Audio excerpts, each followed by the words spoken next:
इस शाम के समय आप सभी को एक बार फिर से यीशु मसीह के मधुर और मीठे नाम में प्रेमी सलाम। A very good evening to one and all. हम लोग प्रकाशित वाक्य के 12वें अध्याय में आज शाम को आए हैं and I hope that you are enjoying the study because it has been helping me a lot in my personal life, in my ministry life. मुझे इससे बहुत मदद मिल रही है और इसलिए मैं आपके साथ में बांटना चाह रहा हूँ। और आज हम लोग 12वें अध्याय में से देखने वाले हैं। आइए हम लोग प्रार्थना करें और सीधे वचन में जाएं।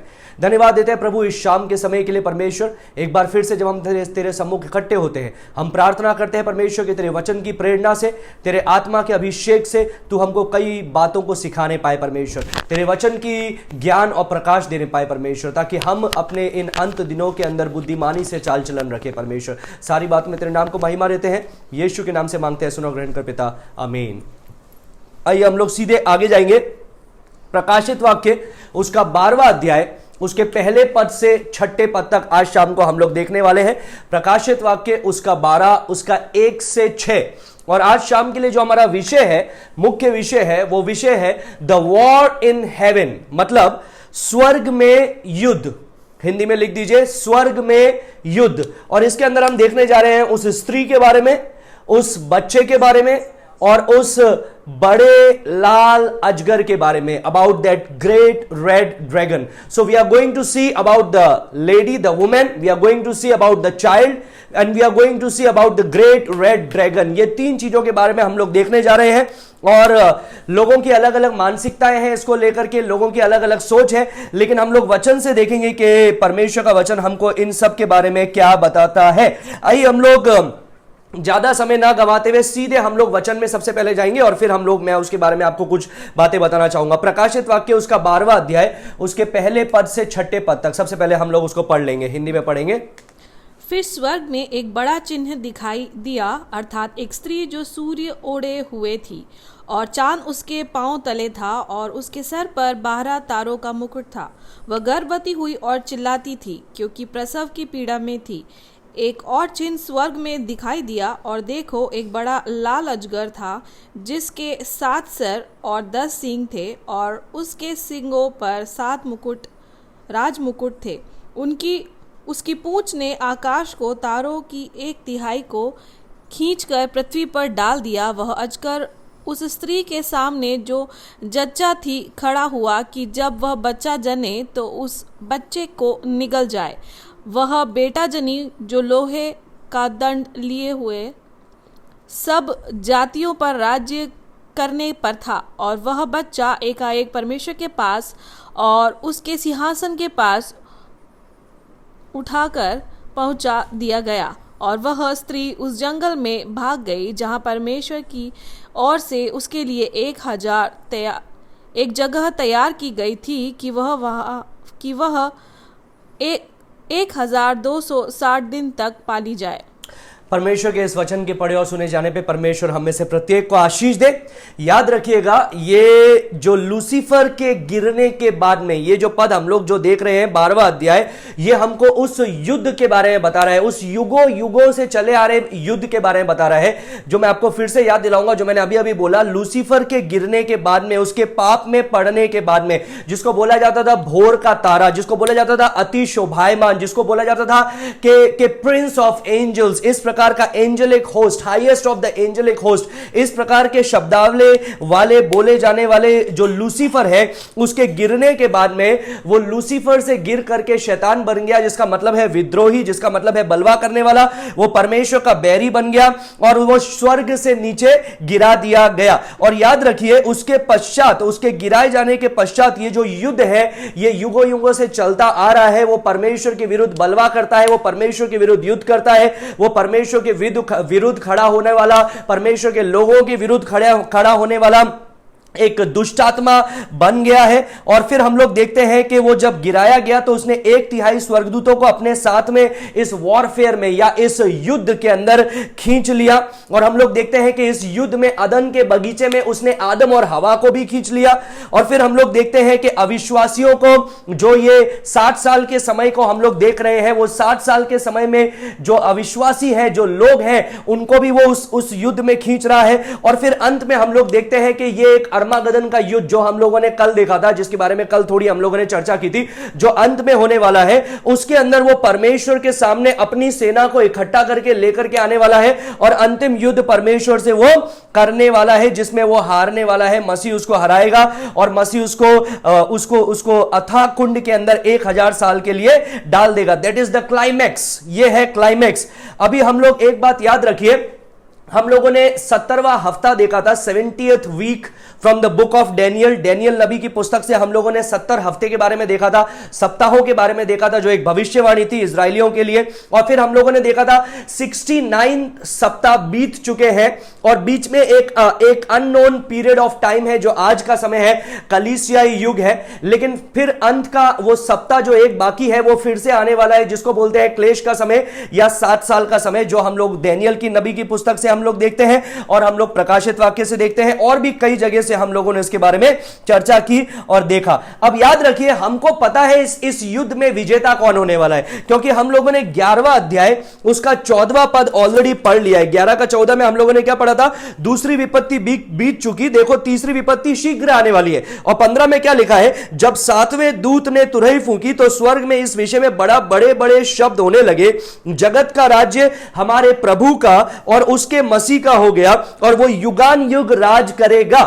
तो यहां पर वो भविष्यवाणी ऑलरेडी कर दी गई है कि ये जो जगत का राज्य है, इसका अंत क्या होगा। ये जो युद्ध चल रहा है, ये जो सदियों से युद्ध चल रहा है, जो युद्ध एक्चुअली शैतान ने स्वर्ग में शुरू किया और फिर पृथ्वी को भी उसमें खींच लिया, पृथ्वी के लिए वो युद्ध है, और फिर उसने लोगों को भी उसमें खींच लिया, इजरायलियों को उसने कितनी बार उस युद्ध में खींचा।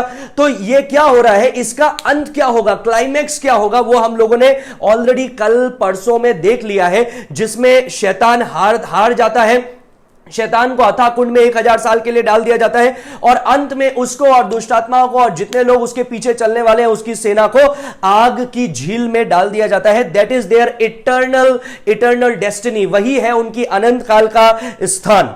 तो अब एक चीज हम लोग यहां पर देख रहे हैं, आज शाम के समय जब हम लोग 12वें अध्याय में आ रहे हैं, तो मैंने आपको बताया था, ये चीज पहले भी मैंने आपको बताया था कि 11वें अध्याय के अंदर हम लोगों ने देखा 7वीं तुरही फूंक दी गई।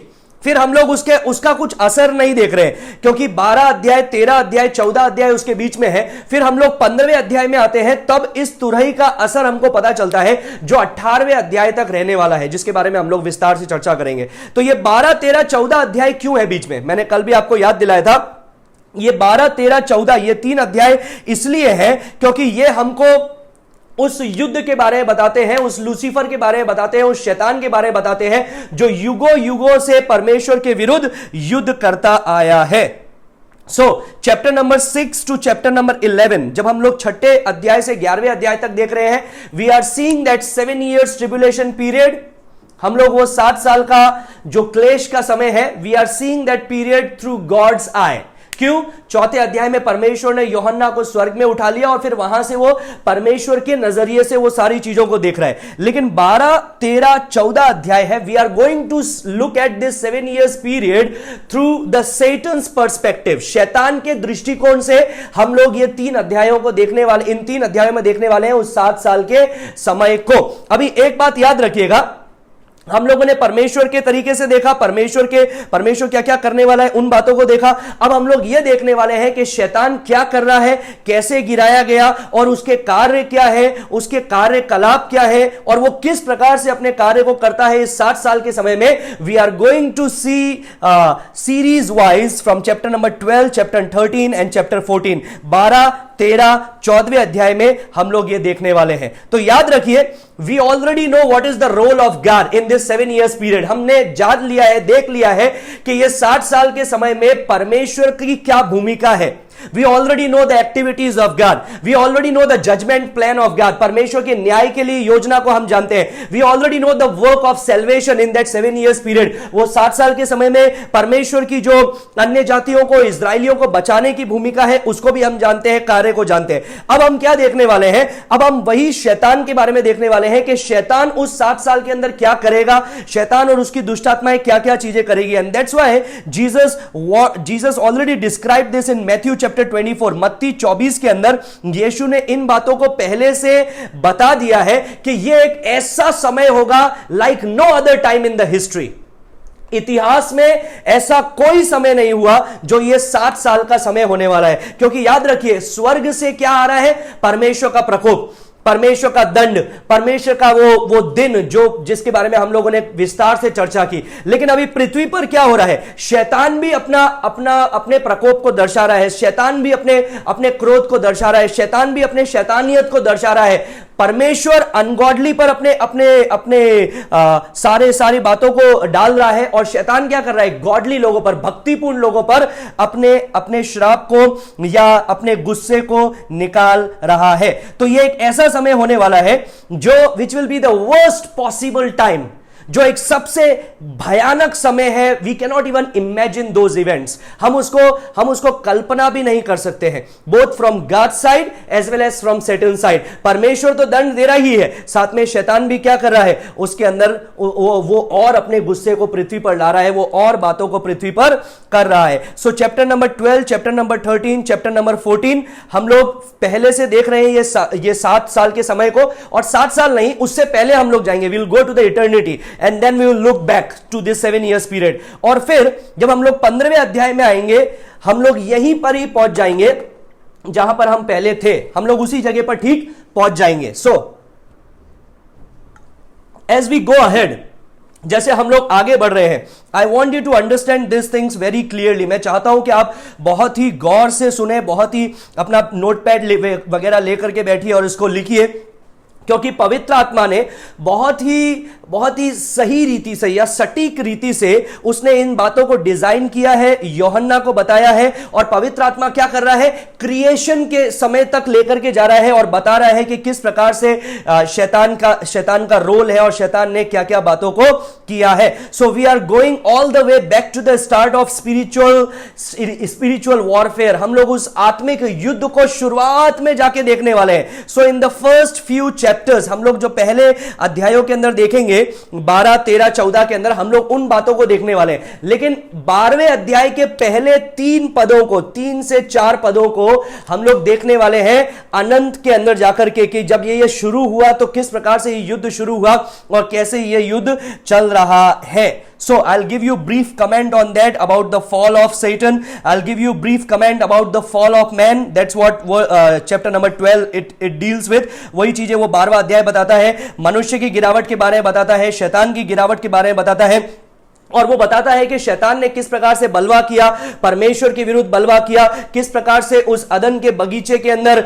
उसने बलवा किया, और किस प्रकार से ये ट्रिब्युलेशन समय में, क्लेश के समय में वो अपने कार्य को कर रहा है। सो याद रखिए, शैतान परमेश्वर का आर्च एनिमी है, परमेश्वर से सबसे ज्यादा नफरत करने वाला है, परमेश्वर का विरोध करने वाला है, परमेश्वर का विद्रोही है, परमेश्वर से बलवा करने वाला है। और वो चाहता है, वो सोचता है और चाहता है, क्योंकि वो घमंडी है, वो सोचता है और चाहता है कि मैं परमेश्वर की योजना को परास्त कर सकता हूं, परमेश्वर की योजना को हरा सकता हूं। He hates God and he does everything that he can possibly do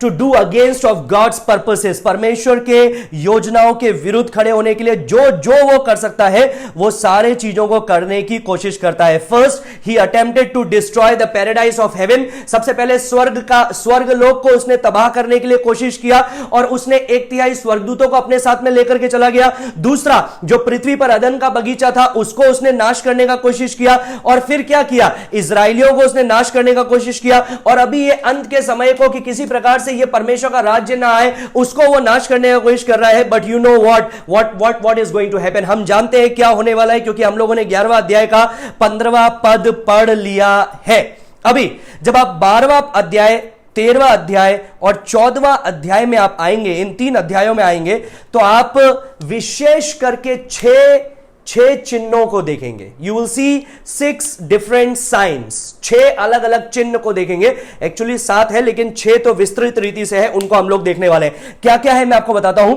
सबसे पहले स्त्री, दूसरा वो बच्चा, तीसरा वो लाल अजगर, चौथा मिकाएल, 5वां समुद्र से वो पशु, 6ठा पृथ्वी से वो पशु, और सातवां और आखिरी वो बचाए गए लोग जिनको परमेश्वर ने सुरक्षित रखा है।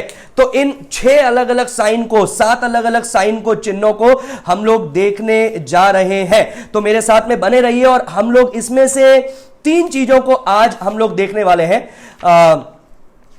जो तीन चीजें क्या है जिसको आज हम लोग देखने वाले हैं। पहला हम लोग देखने वाले हैं स्त्री के बारे में, दूसरा हम लोग देखने वाले हैं बच्चे के बारे में, संतान के बारे में, तीसरा हम लोग देखने वाले हैं ग्रेट रेड ड्रैगन, उस लाल अजगर के बारे में आज हम लोग देखने वाले हैं 12वें अध्याय के अंदर। फिर 13 अध्याय और 14वें अध्याय में जब हम लोग जाएंगे तो 2 और चिन्हों को हम लोग देखेंगे। विच what does it talks about, वो किसके बारे में बात करता है, उसको हम लोग आने वाले दिनों के अंदर भली भांति देखेंगे, विस्तार से उसकी चर्चा करेंगे। तो आइए जल्दी से आज शाम के लिए जो हम लोग 3 बातों को देखने वाले हैं उसके अंदर आऊंगा। अगर आपने ये लिख लिया है तो मैं इसको मिटाना चाहता हूं, फिर से बता रहूंगा। स्क्रिप्चर है रेवलेशन 12:1-6, सब्जेक्ट है द वॉर इन हेवन, स्वर्ग में युद्ध, the women, the child and the great red dragon, वो स्त्री, वो बच्चा और वो बड़ा लाल अजगर। मुख्य कीवर्ड्स है रेवलेशन चैप्टर 12 वर्स 1। आइए हम लोग पहले चिन्ह के बारे में देखेंगे। What is the first sign, पहला चिन्ह क्या है। 12 का पहला पद पढ़ेंगे, एंजल पढ़ने में मदद करेगी। फिर स्वर्ग में एक बड़ा चिन्ह दिखाई दिया, अर्थात एक स्त्री जो सूर्य ओढ़े हुए थी और चांद उसके पांव तले था और उसके सर पर 12 तारों का मुकुट था। अच्छा, और 13 नेक्स्ट वर्स भी पढ़ लेंगे, सेकंड वर्स भी पढ़ लेंगे।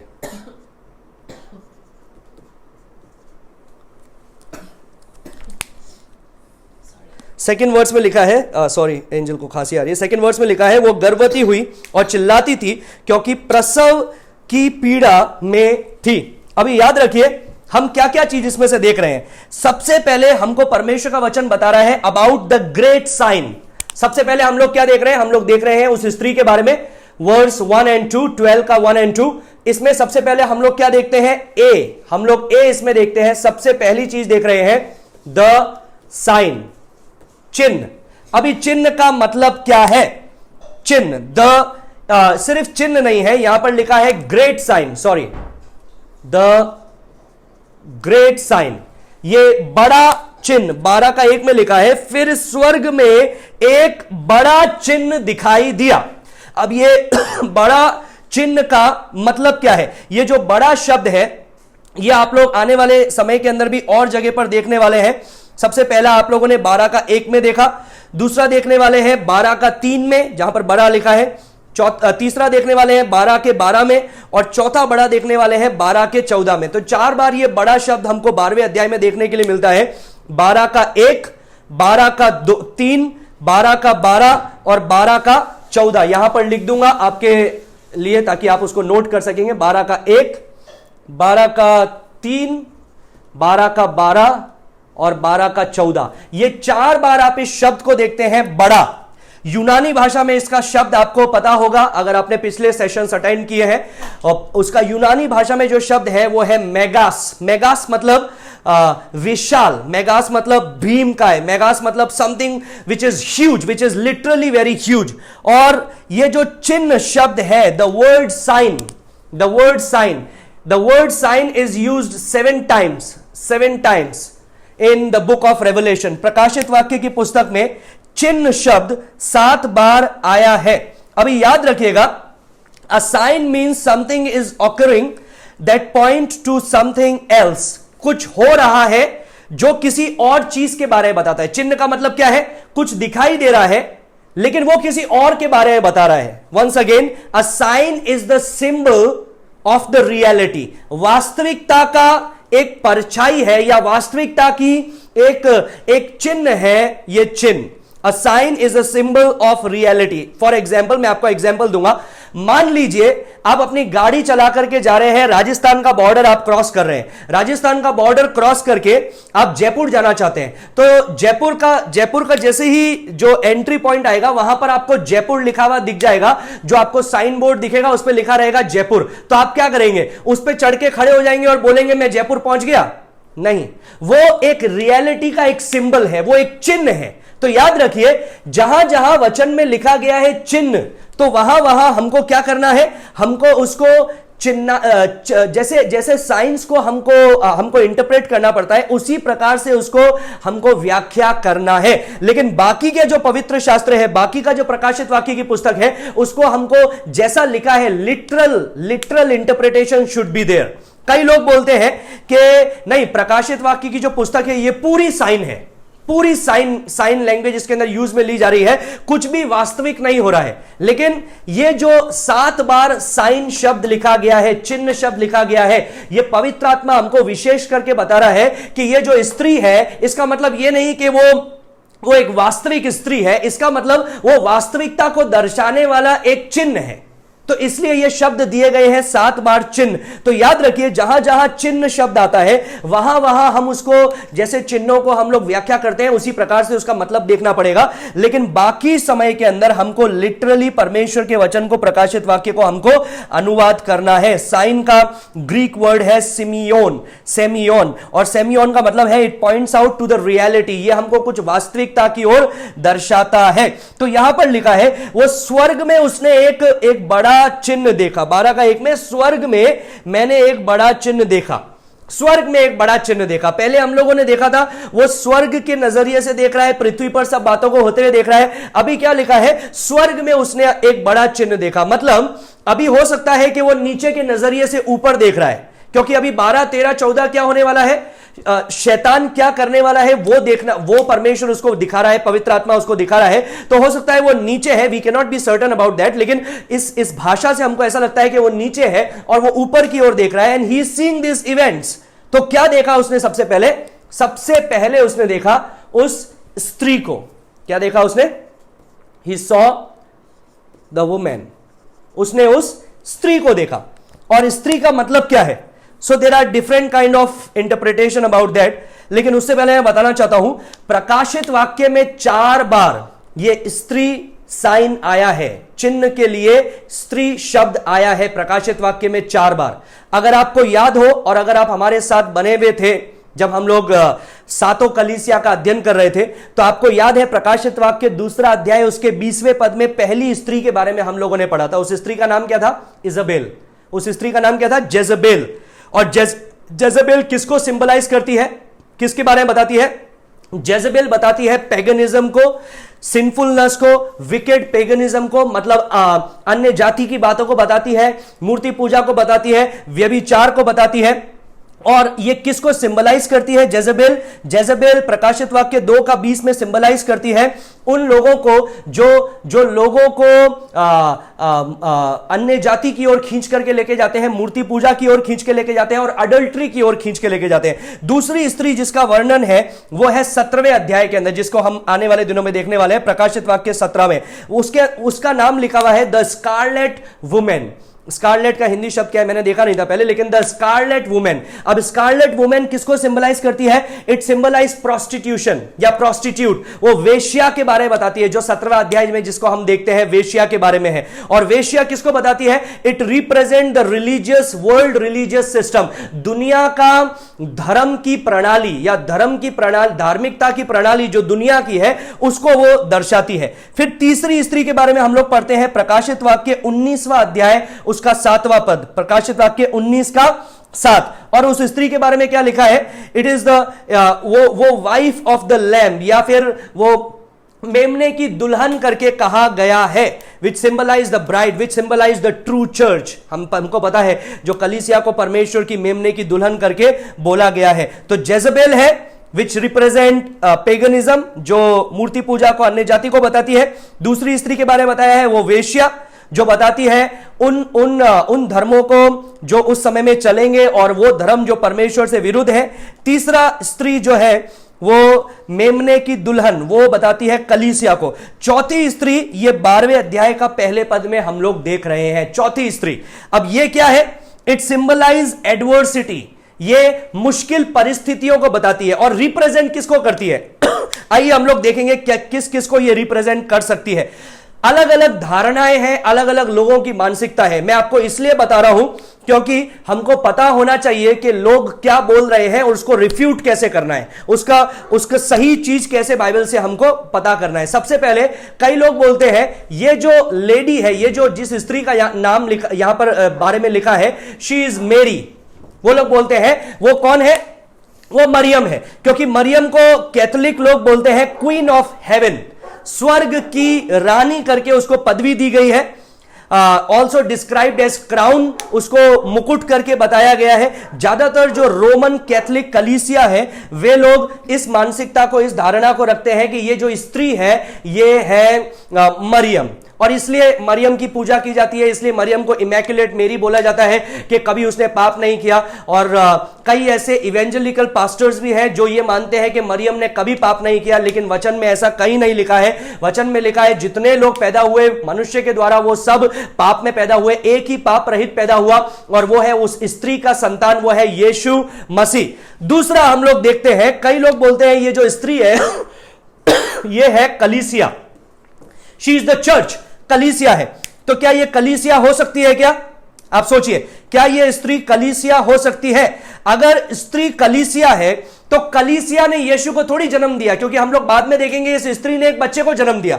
तो क्या कलीसिया ने यीशु को जन्म दिया? नहीं, कलीसिया तो यीशु की है। यीशु कलीसिया का प्रतिनिधित्व करने वाला है, यीशु कलीसिया को बनाने वाला है, यीशु कलीसिया का कोने का पत्थर है, यीशु कलीसिया के लिए नींव है, और यीशु ने कलीसिया को खड़ा किया है। कलीसिया ने यीशु को जन्म नहीं दिया। और बाइबल में कहीं नहीं लिखा हुआ है कि जो कलीसिया है वो यीशु की पत्नी है करके नहीं लिखा गया है, दुल्हन है करके लिखा गया है। पत्नी कब होगी? जब हम लोग 19वें अध्याय में जाएंगे और हम लोग we will see the marriage supper of the lamb, वो मेमने का विवाह का भोज जो हम लोग देखेंगे 19वें अध्याय में, तब हम लोग देखेंगे, तब तक शी इज द ब्राइड, वो दुल्हन है जो अपने आप को शुद्ध रखे हुए है। दूसरा कुरिन्थियों 11वां अध्याय का दूसरे पद में जिस प्रकार से लिखा है कि वो एक ऐसी दुल्हन है, कलीसिया एक ऐसी दुल्हन है जो विवाह के लिए प्रतीक्षा कर रही है, अपने आप को शुद्ध रख रही है, अपने आप को पवित्र रख रही है। अभी जब हम लोग पूरे पवित्र शास्त्र में देखते हैं, अलग अलग जगह पर देखते हैं, तो हमको देखने के लिए मिलता है कि ये स्त्री कौन है। ये स्त्री एक्चुअली प्रतिनिधित्व करता है या रिप्रेजेंट करती है इजराइल को। किसको रिप्रेजेंट करती है? इजराइल को। लिख दीजिए, ये स्त्री किसको रिप्रेजेंट करती है? It represent Israel. इजराइल को क्या कहा गया है? परमेश्वर की पत्नी, the wife of God, but disloyal wife of God, unfaithful wife of God, adulterous wife of God, ऐसी पत्नी जो परमेश्वर के प्रति विश्वासघाती है, अविश्वास योग्य है, जो जाकर के व्यभिचार करने वाली है, जो हमने होशे नबी की पुस्तक में, आमोस की पुस्तक में और पुराना नियम में कई जगह पर हम लोग देखते हैं, जो परमेश्वर के दासों ने कहा कि तुम परमेश्वर की पत्नी हो, लेकिन तुम क्या कर रही हो? जाकर के इजराइल को क्या बोला? तुम जाकर के वेश्यावृत्ति कर रही हो। और पुराने नियम में यह भी बोला गया है कि she is the wife of God, परमेश्वर की वो पत्नी है, लेकिन परमेश्वर उसको अंत में वापस से लेकर के आएगा और उसको विश्वास योग्य बनाएगा। सो दिस लेडी सिंबलाइज और रिप्रेजेंट इजराइल। ये इजराइल का प्रतिनिधित्व करती है, इजराइल के बारे में बताती है। तो ये स्त्री का चिन्ह क्या है? इजराइल का चिन्ह है। तो हम लोग उसी तरह से इसको समझते हैं। बाकी का जो हम लोग कॉन्टेक्स्ट देखेंगे 12वां अध्याय का पहले पद से लगा करके, वो सारा जो संदर्भ है वो हमको यही बताता है कि ये कलीसिया नहीं है, ये मरियम नहीं है, लेकिन ये इजराइल है। अभी इससे हमको सरप्राइज नहीं होना चाहिए कि ये इजराइल मुख्य किरदार निभा रहा है इस 7 साल के समय में, क्योंकि भिड़ते ही हम लोग इसमें क्या देख रहे हैं? इजराइल की बातों को सुन रहे हैं। तो हमको इससे आश्चर्य नहीं होना चाहिए। क्यों नहीं होना चाहिए? दानियेल 9 के अंदर हम लोगों ने यही देखा था, 69 हफ्ते इजराइल से संबंधित थे और 70वां हफ्ता भी इजराइल से संबंधित होगा। उसके बीच में अन्य जाति का युग है जिसमें परमेश्वर कलीसिया को बना रहा है और लोगों को उठा रहा है। समझ में आया? 69 वीक्स जो दानियेल नबी की पुस्तक में भविष्यवाणी के थे वो इजराइल के लिए थे, और अंतिम सप्ताह जो 17वां सप्ताह होने वाला है वो भी इजराइल से संबंधित मुख्यतः होने वाला है। तो क्या अन्य जाति को परमेश्वर नहीं बचाएगा? उस समय बचाएगा, लेकिन मुख्य जो परिस्थितियां या मुख्य बातें जो होगी वो इजराइल से होगी। इसलिए जब मसीह विरोधी आएगा तो शुरू कैसे करेगा 7 साल के समय को? इजराइल के साथ में एक वाचा बांध करके, because they will be the main leading person, the main leading character of that tribulation period. वो क्लेश के समय का वो मुख्य किरदार होने वाले हैं। पौलुस ने भी यही बोला था 11वें अध्याय के अंदर रोमियो की पुस्तक के अंदर कि अंत में सारा इजराइल बचाया जाएगा। परमेश्वर ने जो इजराइल से प्रतिज्ञाएं की है वो प्रतिज्ञाएं पूरी होगी, परमेश्वर अपने वादों को पूरा करेगा। और यही चीज हम लोगों ने भविष्यवक्ताओं के मुंह से सुना और पुराने नियम से सुना, नए नियम से सुना, जो पिछले दिनों में हम लोग बातचीत करते आए हैं कि हम लोगों ने यह भी सुना कि परमेश्वर के वचन इस प्रकार से बताता है कि ऐसा दिन आएगा जब इजराइल के लोगों के वस्त्रों से 10-10 अन्य जाति के लोग लिपटे रहेंगे और बोलेंगे take us to the Messiah, हमको मसीहा की ओर लेकर के चलो। वो दिन कौन सा आने वाला है? वो दिन आने वाला है दैट 1000 years ऑफ पीरियड, वो 1000 साल का समय। So Bible clearly talks about Israel as nation, Israel as people, Israel as the main player or the key player in this end drama। ये अंत का समय 60 साल के समय के अंदर इजराइल मुख्य किरदार निभाने वाला होने वाला है। The salvation of Israel and her promised kingdom is now very near। याद रखिएगा, ये जो 60 साल के समय में हम लोग कहां पर है? 7वीं तुरई फूंक दी गई है, अभी हम लोग अंत के समय में, कुछ दिन बाकी है या 1 हफ्ता या 2 हफ्ता या कुछ सप्ताह बाकी है उस 1000 साल को शुरू होने के लिए। मैं अभी का समय के अनुसार नहीं बता रहा हूं, जो हम लोग अध्ययन कर रहे हैं उस समय के अनुसार बता रहा हूं। तो वहां पर हम लोग देख रहे हैं कि उनका अंत समय आने वाला है और हम लोग देख रहे हैं कि वो समय जल्द ही, शीघ्र ही आएगा जब उनको राज्य करने के लिए मिलेगा। प्रभु के साथ में 1000 साल के लिए वो राज्य करेंगे। So God's plan through all of the redemptive history have at their heart the nation of Israel। परमेश्वर का जो छुटकारे की योजना है, जो सारे इतिहास में परमेश्वर की छुटकारे की योजना है, सारे मानव जाति के लिए जो परमेश्वर की छुटकारे की योजना है, उसका मुख्य किरदार कौन है? इजराइल है।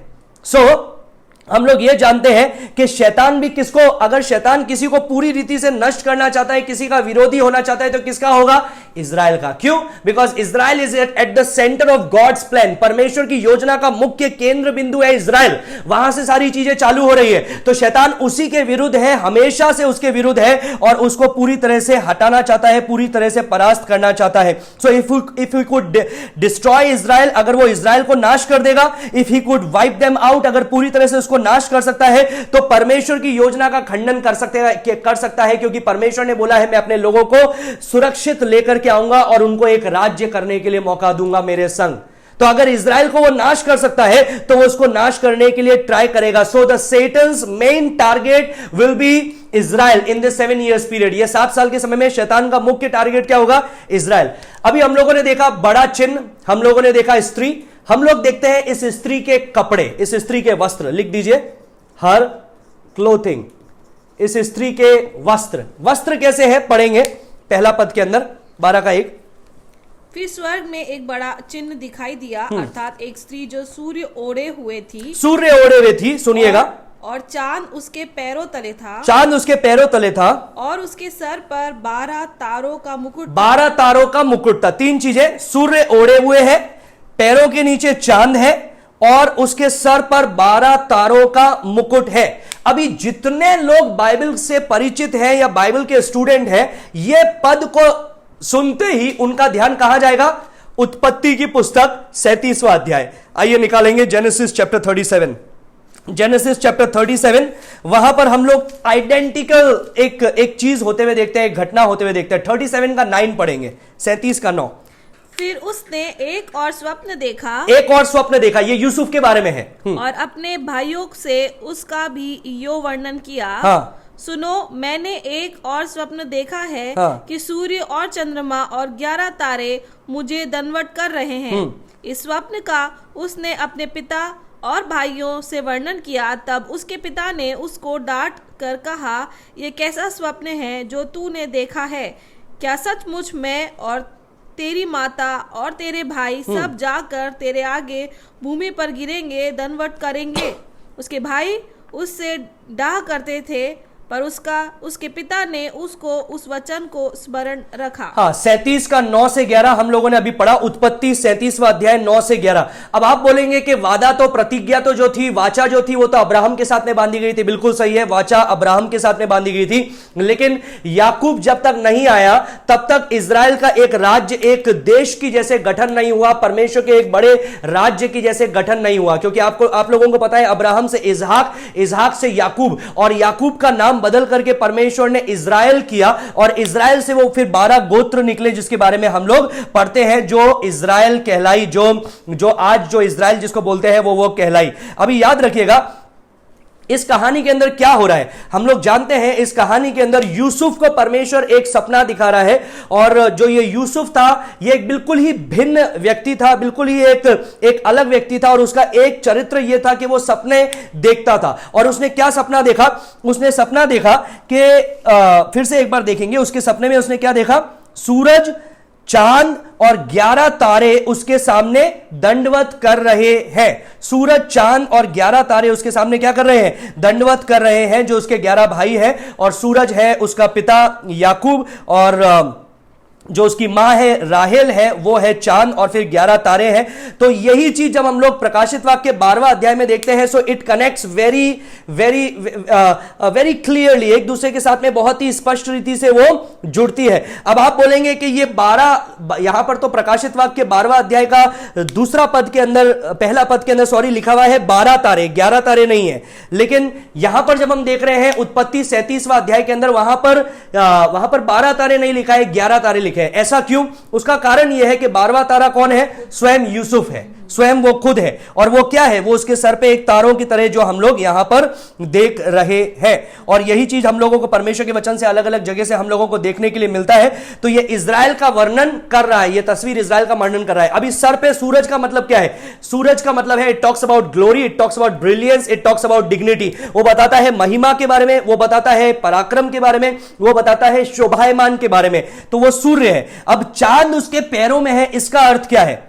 तो इसका अर्थ है एग्जॉल्टेशन, उसको महिमित होना या बढ़ना इज़राइल को।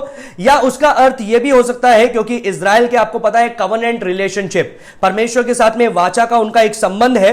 और ज्यादातर जो उनका ईयरली साइकिल होता है, मंथली साइकिल होता है, जिसके अंदर वो परमेश्वर की आराधना करते हैं, उसके अंदर मुख्य किरदार क्या निभाता है? New moons, feast, festival, Sabbath, these all are associated with moon. वो चांद के साथ में कहीं ना कहीं संबंधित है। So it talks about covenant relationship. Sir पे 12 तारे का मतलब क्या है? ये जो 12 तारे का जो मुकुट है, ये फिर से मैं आपको याद दिलाऊंगा, ये जो मुकुट शब्द है यूनानी भाषा में वो है स्टेफानोस, और इसका मतलब होता है the crown associated with suffering and struggle. एक ऐसा मुकुट जो परिश्रम करके पाना पड़ता है या क्लेश उठा करके, दुख उठा करके, आगे बढ़ करके, कुछ जीत करके वो पाना पड़ता है। So it talks about Israel. So याद रखिए, Joseph and Israel were sold to gentiles. हम लोग जब यूसुफ की कहानी को और इज़राइल की कहानी को मिलाते हैं तो इसमें से हमको क्या सीखने के लिए मिलता है? एकदम आइडेंटिकल नहीं है, लेकिन बहुत सारी चिन्ह है उसमें। मैं कुछ चिन्ह आपको बताना चाहूंगा। यूसुफ जिस प्रकार से अन्य जाति को बेच दिया गया, इज़राइल भी अन्य जातियों के हाथ में बेच दिया गया। कितनी बार जिस प्रकार से यूसुफ और सारा इज़राइल जो कैप्टिविटी में, बंदवाई में चला गया, वहां पर हम देखते हैं इज़राइल भी बंदवाई में चला गया।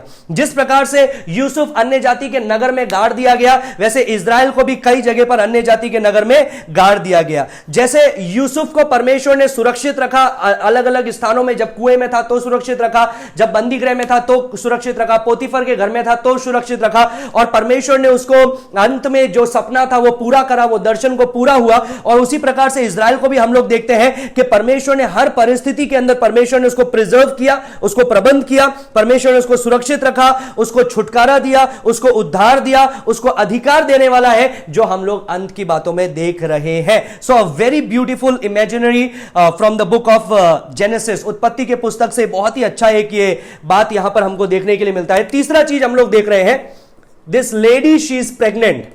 ये जो स्त्री है ये गर्भवती है। हम लोग देख रहे हैं दूसरे पद में ये चीज लिखी हुई है, ये स्त्री क्या है? गर्भवती है। अब गर्भवती होने का मतलब क्या है? She was with a child, वो गर्भवती है, उसके पेट में एक बच्चा है। So Israel here depict not only as a wife but as a women.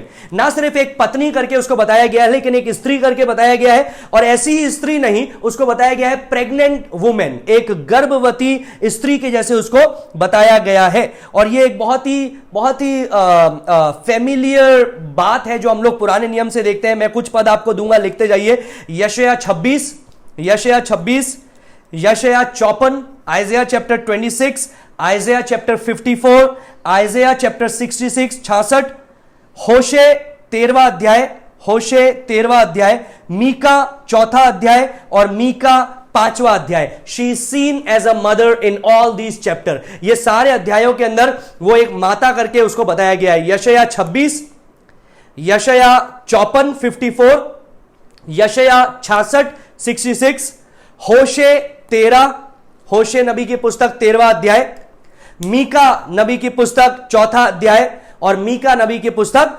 5वां अध्याय। सो ये हमको उन्हीं चीजों के बारे में बताता है। एक मैं आपको वहां पर फुट नोट देना चाहूंगा, कलीसिया को कभी मां करके नहीं बताया गया है, कलीसिया को कभी पत्नी करके नहीं बताया गया है, कलीसिया को कभी गर्भवती करके नहीं बताया गया है। She is going to marry in Revelation chapter 19 verse 7 to 9, जब वो विवाह समारोह हम लोग देखेंगे प्रकाशित वाक्य 19 के अंदर, तब उसका विवाह होगा, लेकिन अभी वो एक दुल्हन के रूप में है जो इंतजार कर रही है। एक और चीज इसको हम लोग देख रहे हैं, ई point, not only she is pregnant, she is in pen. She is in pen का मतलब क्या है? बच्चे का जन्म होने वाला है, बच्चे का जन्म जस्ट होने ही वाला है। तो इस स्त्री के बारे में अलग अलग चीजों को हम लोग देख रहे हैं। बच्चे का जन्म जस्ट होने ही वाला है, कुछ ही क्षण में वो बच्चे का जन्म होने वाला है। So there is something she is in pain about, she is going to bring forth a child, वो एक बच्चे को जन्म देने वाली है। And it would not be hard for us to figure who will be that child. वो बच्चा कौन होने वाला है ये सोचने के लिए हमको मुश्किल नहीं होगा। हर एक यहूदी मां या हर एक यहूदी व्यक्ति किसके लिए सोच रहा है, किसका इंतजार कर रहा है? यहूदी का जो राज्य है, इजराइल का जो राज्य है, किसके लिए वो इंतजार कर रहे हैं? मसीहा के लिए। सो ये बच्चा कौन होगा? मसीहा। So Israel is agonized, Israel is suffered from centuries to centuries to centuries, शताब्दियों शताब्दियों से, युगों युगों से वे इंतजार कर रहे हैं कि ये बच्चा आएगा, मसीहा आएगा, शैतान का नाश करेगा, पाप का नाश करेगा, मृत्यु का नाश करेगा, और जो प्रतिज्ञा दी गई थी हमारे बाप दादाओं को राज्य के लिए, वो राज्य बनाया जाएगा और हम उसके अंदर सदाकाल तक रहेंगे। अभी याद रखिएगा, दुनिया में ऐसा कोई जाति नहीं है, ऐसा कोई देश नहीं है जो इजराइल के समान सताया गया हो। याद रखिएगा, फिर से बोलूंगा, पूरे दुनिया में ऐसा कोई देश नहीं है, राज्य नहीं है जो इजराइल के समान सताया गया हो, और ऐसा कोई देश नहीं है, राज्य नहीं है जो इतने लंबे समय से स्थापित चला आ रहा हो। अलग अलग जगह पर गए, बेबीलोन के कैप्टिविटी में गए, अशूर के कैप्टिविटी में गए, फारस के बंदवाई के अंदर गए, और रोम की बंदवाई के अंदर गए, यूनान की बंदवाई के अंदर गए, हिटलर ने आकर के आक्रमण किया, स्टालिन ने आकर के आक्रमण किया, सारी चीजों से परमेश्वर ने उन्हें बचा करके रखा। अब कुछ पद मैं आपको देना चाहूंगा, लिखते जाइए। यशायाह 66, आइज़ाया चैप्टर 66, आइज़ाया चैप्टर 66, वहां पर ऐसा लिखा है, she goes into labour she gives birth. वो पीड़ा उठा करके, मतलब जो गर्भ धारण की जो पीड़ा है उसको उठा करके जा रही है और एक बच्चे को जन्म देने वाली है। एक और पद लिखिए, यिर्मयाह 4:31, यिर्मयाह चैप्टर 4 वर्स 31, वहां पर ऐसा लिखा है, I hear a cry as of a woman in labour, a groan as of one bearing her first child। एक स्त्री के बारे में बता रहा है जो अपने प्रसव पीड़ा में है और उस पीड़ा से वो करहा रही है। मीका नबी की पुस्तक 4था अध्याय 10वां पद, माइका चैप्टर 4 वर्स 10, वहां पर भी ऐसा लिखा है, be in pain and labour to bring fourth.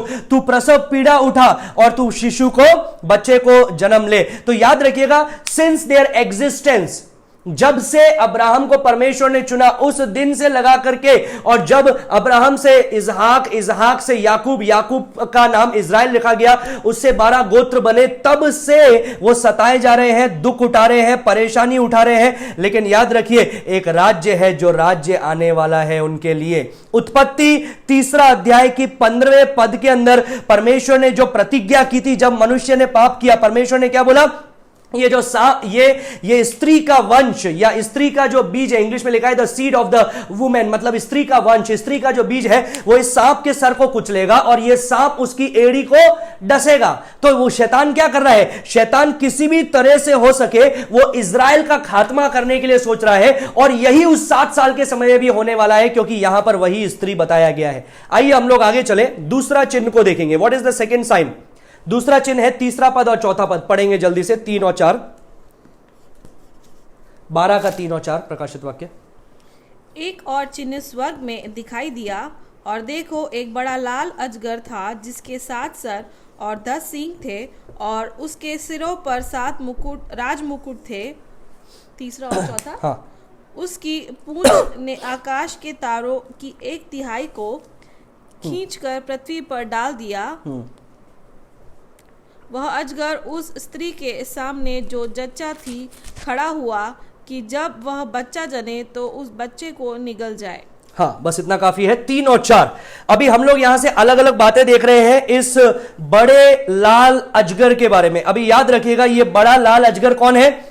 This is the enemy of this lady. ये स्त्री का जो शत्रु है, इसको जो मारने को उतारू जो है, जो इसका विरोधी है, वो है ये ग्रेट रेड ड्रैगन, जिसको हिंदी में लिखा गया है बड़ा लाल अजगर। ये हम लोग इसके बारे में 13वें अध्याय में देखेंगे। And it symbolise whom? It symbolise Satan. शैतान को वो बताता है। 13 बार शैतान को प्रकाशित वाक्य की पुस्तक के अंदर बोला गया है ड्रैगन, मतलब अजगर। कितनी बार बोला गया है? 13 बार। लिख दीजिए, 13 बार प्रकाशित वाक्य की पुस्तक में शैतान को अजगर कह के बोला गया है। और बाकी का जो नया नियम है, वहां पर शैतान को क्या अजगर नहीं बोला, लेकिन शैतान को वो सर्प बोला गया है, सांप बोला गया है। अभी हिब्रू शब्द जो है अजगर का, वो इंग्लिश में लिखा है ड्रैगन, हिंदी में लिखा है अजगर। और जो हिब्रू लैंग्वेज में हम लोग देखते हैं, उनका इक्विवेलेंट क्या है? लेवियाथन। लेवियाथन ये क्या है? ये क्या पशु है, क्या जानवर है, मैं आपको बताऊंगा। It is a sea monster. ये एक समुद्र में रहने वाला एक भीमकाय प्राणी है।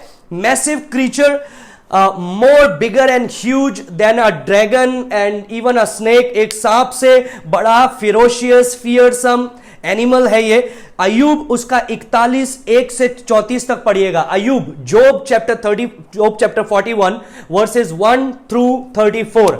जोब चैप्टर 41 वर्सेस 1 थ्रू 34, वहां पर पढ़िएगा। वहां पर आपको इस प्राणी के बारे में देखने के लिए मिलेगा। और यही है वो लेवियाथन जिसको बोला गया है, या वो अजगर जिसको बोला गया है, वो भीमकाय प्राणी। अभी हम लोग जब आप यहेजकेल उसका 29 भी लिख दीजिए। यहेजकेल 29 का 1 से 5। यहेजकेल 29 उसका 1 से 5 पढ़िएगा, बाद में पढ़िएगा। अभी समय की कमी के कारण मैं अभी नहीं पढ़ूंगा, लेकिन बता दूंगा उसमें क्या लिखा है। यहेजकेल 29, इज़ीकिएल चैप्टर 29 वर्स 1 थ्रू 5, वहां पर आप लोग देख रहे हैं फरो को बोला गया है। फरो के बारे में बताया गया है, और फरो को बोला गया है तू नील नदी से निकलने वाला वो अजगर है, तू वो लेवियाथन है, तू वो ड्रैगन है। इस प्रकार की भाषा को उसके लिए उपयोग में लिया गया है। जो फरो परमेश्वर का शत्रु है, जो फरो उस सी मॉन्स्टर की तरह बताया गया है, ग्रेट ड्रैगन की तरह बताया गया है। और वही चीज आप यहां पर भी देखते हैं। अभी एक बात गौर करिएगा, ये ग्रेट शब्द फिर से आया है, जिसका नाम, जिसको यूनानी भाषा में मेगास बोलते हैं, मतलब भीम का है। दूसरा जो शब्द है वो है रेड। रेड का मतलब क्या है? ही विल बी फियरसम, वो उपद्रव करने वाला होगा, वो बिगाड़ा करने वाला होगा। Bloodshed, red speaks of bloodshed, ये लहू को बहाए जाने को बताती है। So who is this dragon? ये कौन है? He is Satan. और वो कहां लिखा है? 12 का 9। 12 का 9 पढ़ेंगे, प्रकाशित वाक्य 12 का 9। 12 का 9। तब वह बड़ा अजगर अर्थात वही पुराना सांप जो इब्लिस और शैतान कहलाता है, हाँ, और सारे संसार का भरमाने वाला है। इतना काफी है। वो बड़ा अजगर, वो सांप, दोनों शब्द उपयोग में लिए गए हैं, बड़ा अजगर और सांप। वो कौन है? इब्लिस या फिर शैतान, जिसको हम लोग बोलते हैं शैतान, वही वो है। और एक और पद लिखिए, प्रकाशित वाक्य 20 का 2। प्रकाशित वाक्य 20 का 2, वहां पर भी आपको देखने के लिए मिलेगा कि ये जो है वो है शैतान। इजराइल मुख्य किरदार होने वाला है इस 60 साल के समय में, और उसके साथ में शैतान भी मुख्य किरदार होने वाला है, क्योंकि वो इजराइल का विरोधी होगा। वो उस समय जो बचाए गए लोग हैं उनका विरोधी होगा और उनको मारने के लिए उतारू होगा। लेकिन यहां पर शैतान की हम लोग डिस्क्रिप्शन देख रहे हैं। हम लोगों ने पहले क्या देखा? सबसे पहले हम लोगों ने देखा ये ग्रेट रेड ड्रैगन। दूसरा हम लोग देख रहे हैं उसकी डिस्क्रिप्शन देख रहे हैं किस प्रकार से है। तो पहला चीज लिखा है उसके 7 सर है, और उसके 7 सरों पे 7 मुकुट को हम लोग देखते हैं। अभी याद रखिएगा, 17वें अध्याय में जब हम लोग आएंगे विस्तार से, 17वां अध्याय का 9वें पद से 11वें पद लिख दीजिए। 17वां अध्याय प्रकाशित वाक्य 17 उसका 9 से 11 में विस्तार पूर्वक हम लोग देखेंगे ये 7 सर का मतलब क्या है, ये 7 मुकुट का मतलब क्या है, और ये किस चीज को दर्शाता है। मैं आपको अभी सिर्फ इतना ही हिंट देना चाहूंगा। This 7 heads and this 7 crowns it depicts worldly kingdom. ये दुनियावी राज्य के बारे में बताता है। ये बताता है कि ये शैतान, ये दुनियावी जो बड़े राज्य हैं उसको शासन करने वाला है शैतान, उस पर राज्य करने वाला है शैतान, जिसके बारे में हम लोग 17वें अध्याय में गौर से देखने वाले हैं। दूसरा चीज एक और यहां पर दिखाई देता है, उसके 10 सींग हैं, उसके 10 बड़े बड़े सींगों के बारे में बताता है। अब सींग किसको बताता है? सींग किसका रिप्रेजेंट करता है? सींग रिप्रेजेंट करता है स्ट्रेंथ को, पावर को, वो एक जानवर की शक्ति को, एक जानवर के सामर्थ्य को बताता है। वही भी चीज हम लोग प्रकाशित वाक्य 17वां अध्याय का 12वें पद में देखेंगे। प्रकाशित वाक्य 17 का 12, वहां पर 10 सींगों के बारे में लिखा है, जो 10 राजा है। 10 सींगों के बारे में लिखा है, जो 10 राजा है। और जब हम लोग डैनियल नबी का पुस्तक उसका 7वां अध्याय देखते हैं तो वहां पर उसी के बारे में बताता है कि ना सिर्फ शैतान इस 7 राज्यों पर जो दुनिया के शासन है उस पर राज करने वाला है, उनका नियंत्रण करने वाला है, लेकिन ये 10 राजाओं पर भी नियंत्रण करने वाला है। वो क्या होने वाले हैं वो हम लोग 17वें अध्याय में देखेंगे। So I won't jump into that right now, उसके अंदर मैं अभी नहीं जाऊंगा। तो हम लोग यहां पर देख रहे हैं कि वो 7 उसके सर है, उस पे 7 मुकुट है, जो वर्ल्डली किंगडम को बताता है, पास्ट, प्रेजेंट एंड फ्यूचर, भूतकाल, वर्तमान काल, भविष्य काल की शासनों को। और वो 10 जो सींग है, it talks about the 10 kings in the final form of the world rule, जो अंतिम में 7 साल के समय में वो राज्य करेगा, उसके वो 10 सींगों के बारे में बताता है। वो 10 शासन वो करने वाला है वो अंत के समय में। So Satan has ruled the world. याद रखिएगा, शैतान ने दुनिया पर शासन किया है, और वो 7वीं तुरही जब फूकी जाएगी तो शैतान का शासन खत्म हो जाएगा। इसलिए 7वीं तुरही जब फूकी गई, 11वां अध्याय के 15वें पद में क्या लिखा है? संसार का राज्य या जगत का राज्य अब हमारा परमेश्वर का राज्य बन गया है। अभी समझ में आया संसार का राज्य क्यों बोला था उसको? Now When you go back into the history, जब आप इतिहास में जाएंगे तो आप देखेंगे डैनियल नबी की पुस्तक उसका 8वां अध्याय के 24वें पद में, डैनियल 8 का 24 लिख दीजिए। डैनियल नबी की पुस्तक उसका 8वां अध्याय उसका 24वां पद, it talks about the final form of Satan's rule. शैतान के जो अंतिम जो राज्य करने का अवस्था होगा उसके बारे में बताता है। Destroying to an extraordinary degree and he will destroy mighty man and holy man. पवित्र लोगों को वो नाश करेगा, शक्तिशाली लोगों को वो नाश करेगा। वो क्या है वो हम लोग 17वें अध्याय में जाकर के देखने वाले हैं। और पहला यूहन्ना उसका 3रा अध्याय उसका 12वां पद, पहला यूहन्ना 3 का 12, वहां पर भी हमको एक हिंट दिया हुआ है। क्या हिंट दिया हुआ है? वहां पर इस प्रकार से लिखा है कि जिस प्रकार से उत्पत्ति की पुस्तक में आप जानते हैं केन ने हाबेल को मारा, और केन ने हाबेल को जब मारा, why did he kill him? क्यों उसको मारा? जेलसी के कारण, उसका ईर्ष्या के कारण, द्वेष के कारण। And God, because God accepted Abel sacrifice and didn't accepted Cain's, उसने परमेश्वर ने हाबेल की बलिदान को स्वीकार किया लेकिन केन की बलिदान को स्वीकार नहीं किया। के Abel was a saint, Abel was an obedient man, Abel did God's will, परमेश्वर की इच्छा को पूरा किया, इसलिए केन ने जाकर के उसको मार दिया। और पहला यूहन्ना 3 का 12 में लिखा है, not as Cain who was the evil one and slew his brother. Hindi में पढ़ेंगे क्या लिखा है? और केन के इस समान ना बनो जो उस दुष्ट से था और जिसने अपने भाई को घात किया। और उसे किस कारण घात किया? इस कारण कि उसके काम बुरे थे और उसके भाई के काम धर्म के थे। और क्या लिखा है? वो उस दुष्ट का है, who was of the evil। तो याद रखिएगा, शैतान का शुरुआत से योजना है। यही चीज हम लोगों ने उत्पत्ति 6ठे अध्याय में देखा कि परमेश्वर के पुत्रों ने मनुष्य की पुत्रियों से विवाह किया और नेफिलिम्स पैदा हुए, दानव पैदा हुए, और परमेश्वर ने पूरी पृथ्वी को नष्ट किया। तो उन आत्माओं को हम लोगों ने पिछले दिनों में चर्चा की थी कि परमेश्वर ने वो अधोलोक में बांध करके रखा, जो शैतान को चाबी दी गई, और शैतान ने जाकर के अधोलोक को खोला। जो पहली हाय थी या पहली विपत्ति थी जिसके बारे में हम लोगों ने देखा था, 5वीं तुरही के फूकने के साथ में यह घटना हुई। तो याद रखिए, शैतान हमेशा से परमेश्वर के विरोध में है, परमेश्वर की योजना के विरोध में है। Read Isaiah chapter 14 verse 12 to 15।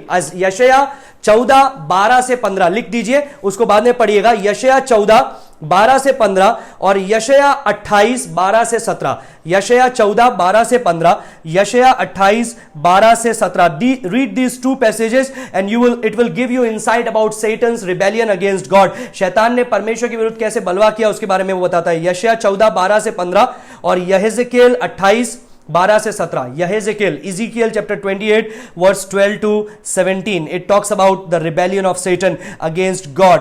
अभी याद रखिए, शैतान हमेशा से ही चाहता है इस स्त्री को नाश करने के लिए, उसके बच्चे को नाश करने के लिए, लेकिन वो नहीं कर पाया। उसने उसके बच्चे को नाश करने के लिए सोचा, बच्चे को नाश नहीं कर पाया। फिर सोचा कि ये मर गया है, तीसरे दिन यीशु मसीह कलवरी क्रूस से मारा गया। फिर उसने सोचा कि अब ये जी नहीं उठेगा, पूरा प्रयत्न किया कि ये जी नहीं उठे, लेकिन तीसरे दिन यीशु मसीह जी उठा। So actually Satan does not have any authority against God. परमेश्वर के विरुद्ध उसको कोई अधिकार नहीं है, लेकिन परमेश्वर उसको मौका दिए हुए है। अभी कुछ पद और लिखिए, निर्गमन उसका 1:8 लिखिए, निर्गमन उसका पहला अध्याय उसका 8वां पद वहां पर लिखिए। शैतान ने वहां पर भी ट्राई किया इतिहास के अंदर कि किसी प्रकार से इजराइल को हटा दिया जाए, किसी प्रकार से परमेश्वर के लोगों को पूरी तरह से नाश कर दिया जाए, ताकि वो स्त्री नहीं रहेगी तो बच्चा नहीं आएगा। तो याद रखिए, ये जो स्त्री को मारने की कोशिश है जो आप 12वें अध्याय में देख रहे हैं, इसके बच्चे को मारने की कोशिश है जो आप 12वें अध्याय में देख रहे हैं, ये एक्चुअली उस समय नहीं हो रही है, ये इतिहास के शुरुआत से हो रही है। क्यों? परमेश्वर ने वादा किया था कि एक स्त्री के वंश जो है वो शैतान के सर को कुचलेगा। तो शैतान हमेशा से ही उस स्त्री के विरुद्ध में है, और वो स्त्री कौन है? इजराइल। तो हम लोग वहां पर भी देखते हैं, निर्गमन 1:8 में वहां पर लिखा है कि एक नया राजा आया, फरो, एक मिस्र में एक नया फरो आया। और 9वें पद में इस प्रकार से लिखा है कि फरो ने जब इजराइल के लोगों को देखा वो डर गया। उसने सोचा कि ये हमसे ज्यादा शक्तिशाली है, हमसे ज्यादा गिनती के अंदर, संख्या के अंदर भी है, और ये हम पर राज कर लेंगे। तो इसलिए उसने एक योजना बनाई 15वें पद से 18वें पद तक। एक निर्गमन 1 उसका 15 से 18, क्या योजना बनाई? उसने बोला कि जो दाई है, जो इजराइल के स्त्रियों के बच्चे को जन्माती है, उनको बोला गया कि तुम जो बच्चा होगा, लड़का होगा, उसको मार डालना, और लड़की होगी उसको जीवित रखना। 19 से 21 तक में हम लोग क्या देखते हैं कि उन्होंने ऐसा नहीं किया। और जब फरो ने पूछा तुमने ऐसा क्यों नहीं किया, तो उन्होंने बोला कि हमने इसलिए ऐसा नहीं कर पाए क्योंकि वो मिस्र की स्त्रियों के समान नहीं होती है। इजराइल की स्त्रियां वो इतनी बलशाली है, शक्तिशाली है कि बच्चे को जनने के समय में वो बेहोश नहीं है, लेकिन वो शक्तिशाली होकर के रहती है। तो हम उनके सामने इस प्रकार की चीजों को नहीं कर सकते। एक्चुअली उन्होंने झूठ बोला, लेकिन परमेश्वर ने उन दाहियों को आशीष दिया। और फिर 22वें पद में हम लोग देखते हैं, फरो ने कहा जितने पुत्र हो रहे हैं, जितने लड़के हो रहे हैं इजराइल के लोगों के, उनको सबको मार डालो। लड़कियों को जीवित रखो, लेकिन लड़कों को मार डालो। क्या करने के लिए? इजराइल के वंश को नाश करने के लिए। वो जो पुत्र जन्ने वाली है उसको नाश करने के लिए, उसको मार डालने के लिए। लेकिन क्या ऐसा हो पाया? क्या ऐसा हो पाया? निर्गमन 2 अध्याय का पहले पद से 4 पद तक हम लोग देखते हैं कि लेवी ने जाकर के, a man from the house of Levi, एक लेवी के घराने से एक पुरुष जाकर के लेवी की घराने की एक स्त्री से उसने विवाह कर लिया। एक बच्चे का जन्म हुआ, और 3 महीने तक तो उसको छुपा करके रखा। क्यों? क्योंकि नहीं तो वो मार दिया जाएगा। और 3 महीने के बाद में जब उसको छुपा नहीं सकते थे, उसको एक टोकरी में रख करके नील नदी में बहा दिया। और आपको पता है वो बच्चा कौन है? वो बच्चा कौन निकला? मूसा, जिसके द्वारा परमेश्वर ने अपने लोगों को बचाया। तो याद रखिएगा, Satan is trying to do everything that he could do to wipe out the Jews, to wipe out the Israel। इसलिए मैंने आपको बताया 12वें अध्याय का पहले पद से 6ठे पद तक जो हमारा मुख्य विषय है वो क्या है? The war which is in heaven, जो स्वर्ग में शुरू हुई और जो इतिहास से चली आ रही है। शैतान अब्राहम को नाश करने के लिए कोशिश किया, इसहाक को नाश करने के लिए कोशिश किया, याकूब को, यूसुफ को और उनके संतानों को। फिर उसने बंदवाई के अंदर, मिस्र के अंदर उनको नाश करने की कोशिश किया। एक एक करके उसने साउल के द्वारा दाऊद को नाश करने की कोशिश किया कि दाऊद के राज्य से, दाऊद के घराने से, यहूदा के गोत्र से, दाऊद के गोत्र से मसीहा आने वाला है, तो दाऊद को मरवा देते हैं। लेकिन फिर भी प्रभु ने हर चीज के अंदर, परमेश्वर ने इजराइल को बचा करके रखा, और वो स्त्री को परमेश्वर ने सुरक्षित रखा। एक और चीज याद रखिएगा, आपको एस्थर रानी की कहानी याद है? एस्थर रानी की कहानी क्या हुआ था? हामान ने इजराइलियों को नाश करने के लिए चुना, लेकिन एस्थर रानी को परमेश्वर ने उपयोग में लिया, और हामान ने जो जगह बनाई थी मोर्देकाई को फांसी पे चढ़ाने के लिए, उस जगह पर कौन फांसी पे चढ़ाया गया? हामान स्वयं फांसी पर चढ़ाया गया। तो परमेश्वर क्या कर रहा है? परमेश्वर शैतान को मौका दे रहा है, अच्छा ठीक है तू चल। और फिर परमेश्वर हर एक काम को भलाई के लिए उत्पन्न कर रहा है, उन लोगों के लिए जिससे परमेश्वर प्रेम रखता है और जो परमेश्वर के द्वारा बुलाए गए हैं। अभी दूसरा चीज हम लोग यहां पर देख रहे हैं, चौथे पद के अंदर हम लोग एक और चीज यहां पर देख रहे हैं इस लाल अजगर के बारे में। His army, he is not all alone, वो अकेले सब नहीं कर रहा है। चौथे पद को एक बार फिर से पढ़ेंगे, चौथे पद को। आखिर ये 1/3 क्या है? हाँ, उसकी पूंछ ने आकाश के तारों की 1/3 को खींचकर पृथ्वी पर डाल दिया। आकाश की 1/3 को खींच करके पृथ्वी पर डाल दिया। अभी क्या हो रहा है? ये शैतान अकेला काम नहीं कर रहा है, याद रखिए, शैतान अकेला काम नहीं कर रहा है, अपने आप से काम नहीं कर रहा है, क्योंकि वो सर्वज्ञानी नहीं है, सर्वव्यापी नहीं है। जब वो स्वर्ग से निकाला गया और जब उसने परमेश्वर के विरुद्ध बलवा किया, तो उसने 1/3 स्वर्गदूतों को भी अपने संग बुला लिया, 1/3 स्वर्गदूतों को भी अपने संग रख लिया, और उन सब को क्या हुआ? परमेश्वर ने इस पृथ्वी पर फेंक दिया। सो दे बिकेम द डीमंस, वो दुष्ट आत्माएं बन गई। अभी याद रखिएगा, 1/3 चला गया तो अभी 2/3 बचा है ना? तो शैतान की जितनी सेना है उससे डबल सेना परमेश्वर के स्वर्गदूतों की है। शैतान के दुष्ट आत्माओं की जितनी सेना है उससे डबल है परमेश्वर के स्वर्गदूतों की सेना। अभी शैतान ने, आपको पता है, कई बार, एटलीस्ट 5 टाइम्स, 5 बार उसने एक ही शब्द में, एक ही वाक्य में बोला, मैं परम प्रधान के ऊपर अपने सिंहासन को बनाऊंगा, मैं ऐसा करूंगा, मैं ऐसा करूंगा। अहंकार उसके दिल में आ गया। परमेश्वर ने क्या कहा? नहीं, तू ऐसा नहीं करेगा। परमेश्वर ने उसको स्वर्ग से फेंक दिया। लेकिन उसने क्या किया? उसने 1/3 स्वर्गदूतों को अपने साथ में मिला लिया। अभी याद रखिएगा, मैंने आपको पहले बताया था एक दिन कि जो नरक है, जो आग की झील है, वो लोगों के लिए, मनुष्य के लिए नहीं बनाई गई है, वो बनाई गई है ये शैतान के लिए और उसके साथ में गिराए गए स्वर्गदूतों के लिए, जो दुष्ट आत्मा बन गए हैं, या फॉलन एंजल्स जिसको हम बोलते हैं, उनके लिए बनाई गई है।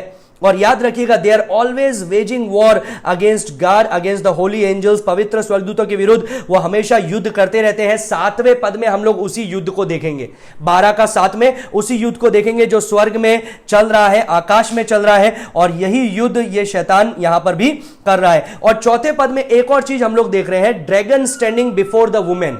ये जो अजगर है, ये जो ड्रैगन है, ये उस स्त्री के सामने खड़ा होता है। चौथे पद को एक बार फिर से पढ़ेंगे, चौथा पद। उसकी पूंछ ने आकाश के तारों की 1/3 को खींचकर पृथ्वी पर डाल दिया। वह अजगर उस स्त्री के सामने जो जच्चा थी खड़ा हुआ कि जब वह बच्चा जने तो उस बच्चे को निगल जाए। हाँ, निगल जाए, बहुत अच्छा शब्द लिखा है हिंदी के अंदर, निगल जाए। इंग्लिश में भी लिखा है that he might devour the child. एक अजगर क्या करता है? निगलने का काम करता है। तो याद रखिए, उसने क्या किया? जब यीशु का जन्म हुआ, हेरोदेस के द्वारा उसने पूरा ट्राई किया कि सारे बच्चों को मरवा डाले। मत्ती रचित सुसमाचार 2 अध्याय में हम लोग वही कहानी पढ़ते हैं, उसको हम लोग भली भांति जानते हैं। हर क्रिसमस पर वो कहानी के बारे में प्रचार किया जाता है, जो हम लोग देखते हैं कि उसने बहुत कोशिश की हेरोदेस राजा के द्वारा सारे बच्चों को मरवाने की। 2 साल तक के बच्चे मरवा दिए गए, लेकिन यीशु मसीह सुरक्षित रहा। हम लोगों ने देखा उसके माता पिता को परमेश्वर ने रात में दर्शन दिया स्वर्गदूत के द्वारा, और वो उस जगह को छोड़ करके मिस्र की ओर चले गए, जिसको हम लोग देखते हैं लूका 4 अध्याय के 28वें पद में। आपको याद है, जब शैतान यीशु मसीह के सामने उसकी परीक्षा लेने के लिए आया, उसने क्या कहा यीशु मसीह से? अगर तू परमेश्वर का पुत्र है तो तू अपने आप को यहां से नीचे फेंक दे, मंदिर के ऊपर से नीचे फेंक दे, क्योंकि वो अपने स्वर्गदूतों को आज्ञा देगा तेरे निमित्त कि वो तुझे अपने पंखों में ले ले और तुझे चोट ना पहुंचे। तो वो क्या करना चाहता था? वो सोच रहा था कि किसी प्रकार से ये अपने आप को फेंक दे और मर जाए तो अच्छा है। So he was always after killing this women, he was always after killing this child. वो इस स्त्री के पीछे था मारने के लिए। जब स्त्री के ने बच्चा पैदा कर दिया तो बच्चे के पीछे आ गया उसको मरवाने के लिए, जो हम लोग परमेश्वर के वचन में देखते हैं। फिर याद रखिएगा, इसके बाद में भी पूरे इतिहास के अंदर हम लोग देखते हैं वो इजराइल के पीछे पड़ा रहा उनको मरवाने के लिए। याद है, फ्रांस और जर्मनी जब ब्लैक प्लेग चला था, ब्लैक प्लेग जो चढ़ा था, जो आज का कोरोना से भी बुरी महामारी थी, लाखों करोड़ों लोग मारे जा रहे थे, फ्रांस और जर्मनी ने यहूदियों को ब्लेम किया कि ये यहूदियों के कारण हो रहा है और उनको सताया गया। 1492 के अंदर स्पेन ने यहूदियों को अपने देश से निकाल दिया और उनको मारा।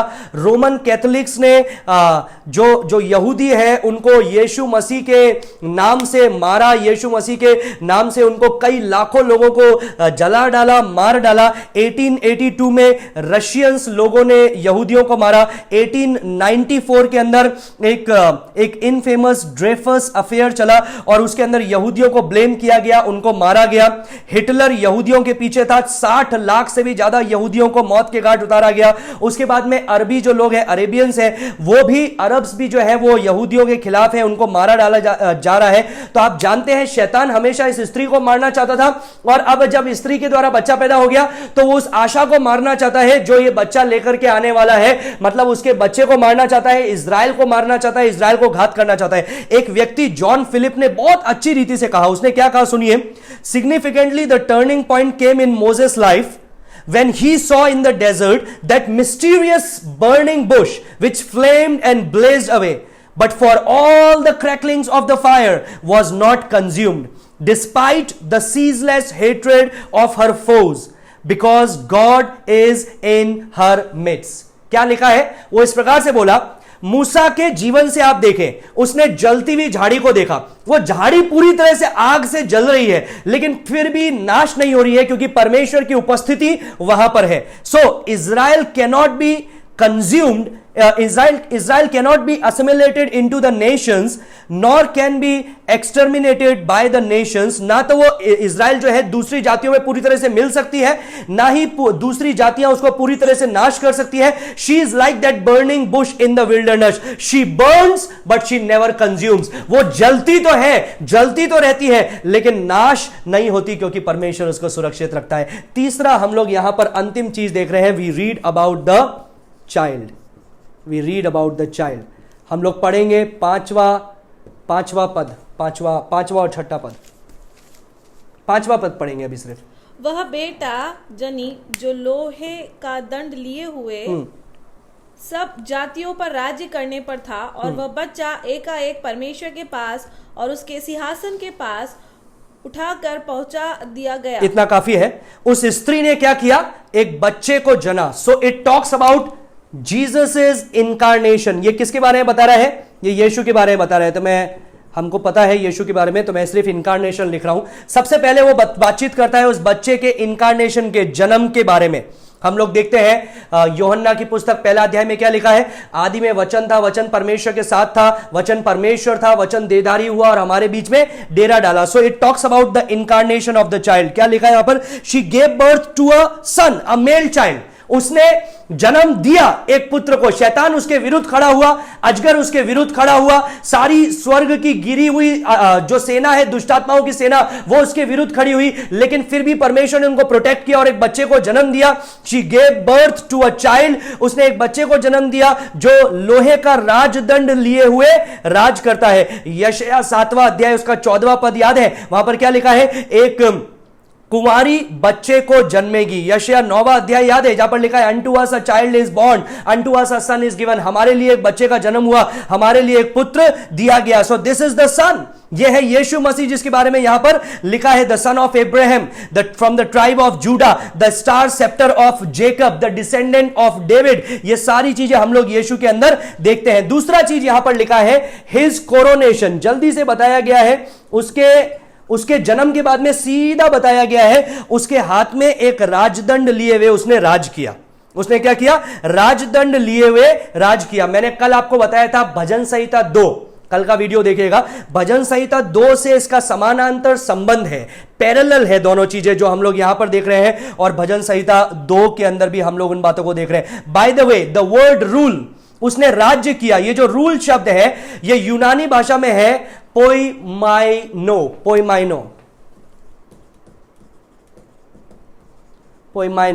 और पोइमाइनो का मतलब क्या है? पोइमाने का मतलब होता है शेपर्ड और टू पास्टर, मतलब एक चरवाहा करना या अगुवाई करना या प्रबंध करना या उनको सही दिशा में लेकर के जाना। It talks about guardianship, it talks about leadership, लेकिन उसके हाथ में लोहे का राजदंड भी है। मतलब क्या? जब वो राज करेगा तो उसका राज एब्सोल्यूट राज्य होगा, बिना किसी गलती के उसका राज्य होगा। फिर एक और चीज यहां पर अंत में लिखा है हिज एक्सॉल्टेशन।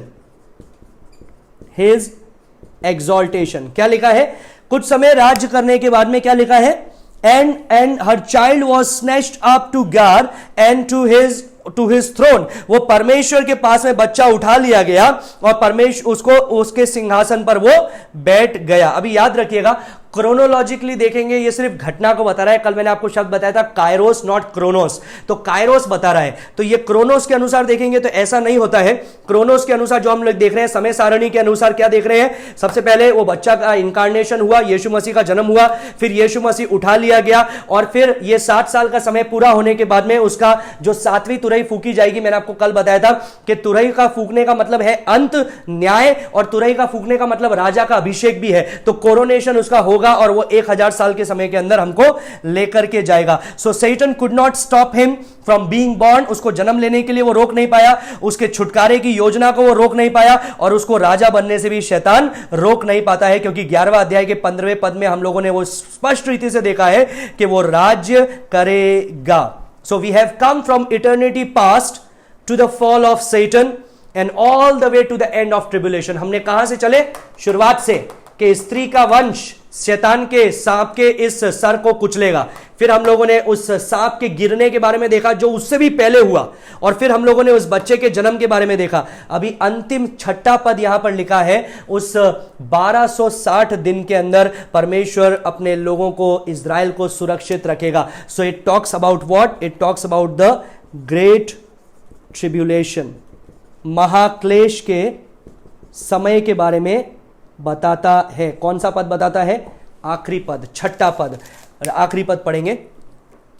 और वह स्त्री उस जंगल को भाग गई जहां परमेश्वर की ओर से उसके लिए एक जगह तैयार की गई थी कि वहां वह 1260 दिन तक पाली जाए। 1260 दिन तक वहां वो पाली जाए। यही चीज जब यीशु मसीह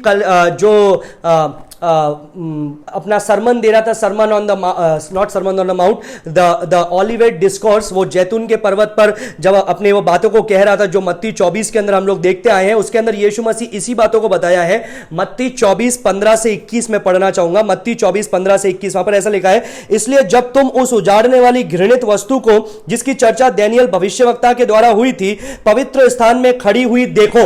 ये कौन सा समय है, ये 3.5 साल का समय है। बीच के समय के अंदर वो अपने आप को शैतान क्या करेगा, वो मंदिर के अंदर रखेगा और अपने आप को ईश्वर की जगह पर रखेगा। तो जब तुम उसको देखो, तो यीशु मसीह बोल रहा है, तब जो यहूदिया में हो वे पहाड़ों में भाग जाए। ये स्त्री जो 1260 दिन के लिए जंगल में भाग रही है, उसी के बारे में बता रहा है। जो छत पर हो वो अपने घर में से सामान लेने को ना उतरे, और जो खेत में हो वो अपना कपड़ा लेने को पीछे ना लौटे। उन दिनों में जो गर्भवती और दूध पिलाती होगी, उनके लिए हाय हाय, प्रार्थना किया करो कि तुम्हें जाड़े या सबत के दिन भागना ना पड़े, क्योंकि उस समय ऐसा भारी क्लेश होगा जैसा जगत के आरंभ से ना तो अब तक हुआ है और ना कभी होगा। सो it talks about what, it talks about those 1260 days, अंतिम के समय के बारे में बताता है, जिसके अंदर परमेश्वर अपने लोगों को, इज़राइल को एक सुरक्षित स्थान में जाकर के रखेगा। और क्या बताता है, दे विल बी प्रोटेक्टेड, परमेश्वर उनको सुरक्षित रखेगा। 6ठा पद 12 का 6 का ए पार्ट जब हम पढ़ेंगे, वहां पर ऐसा लिखा है, they are going to run to the wilderness, वो उस मरुभूमि के अंदर भागेंगे, टू बी प्रोटेक्टेड।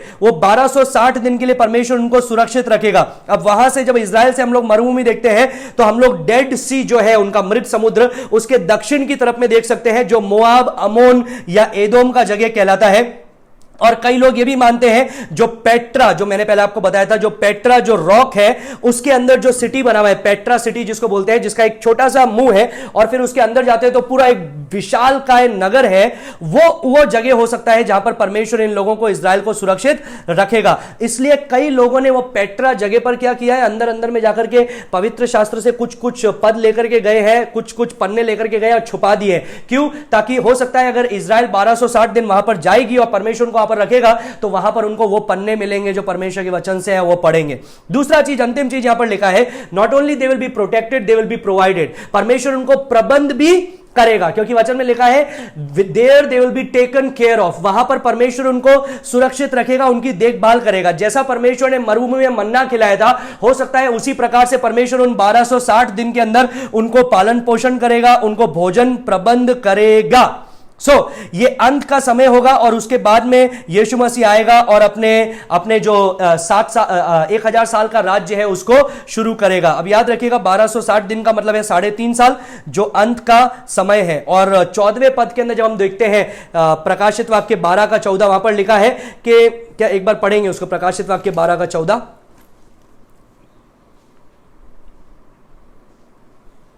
प्रकाशित वाक्य 12 का 14। पर उस स्त्री को बड़े उकाब के 2 पंख दिए गए कि सांप के सामने से उड़कर जंगल में उस जगह पहुंच जाए जहां वह एक समय और समयों और आधे समय तक पाली जाए।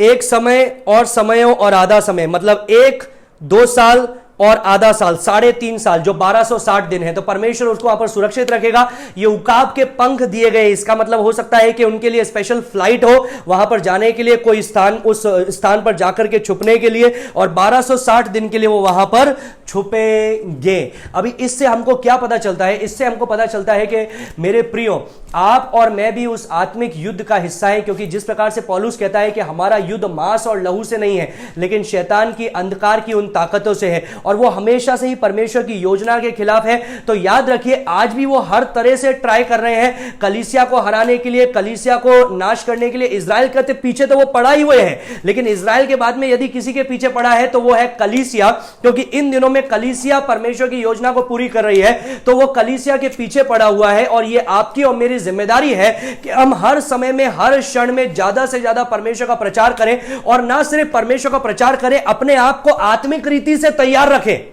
आत्मिक रीति से तैयार रखें।